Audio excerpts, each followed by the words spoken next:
E aí pessoal, seja bem-vindo a mais um videozinho rápido aqui, tá?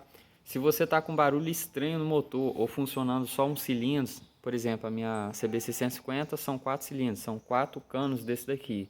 Então se sua moto está funcionando aí só às vezes 3 cilindros, por exemplo, eu gostaria de falar para você que você poderia estar verificando esse anel de vedação que fica aqui dentro, tá pessoal? Existe um anel de vedação, ele é um anel baratinho, aqui você encontra na minha cidade na faixa de 10, 15 reais.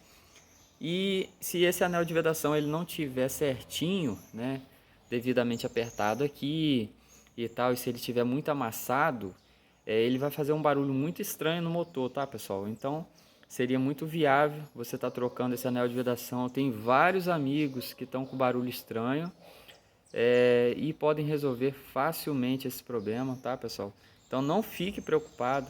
Se você tem uma Hornet, uma CB1000 e está funcionando, por exemplo, só 3 cilindros ou 2 cilindros, não tem problema, tá? Tá com um barulhinho estranho aí, vê o anel de vedação aqui, tá? No caso da minha, o anel de vedação estava tão amassado, que infelizmente não deixava o ar passar certinho e fazia o barulho.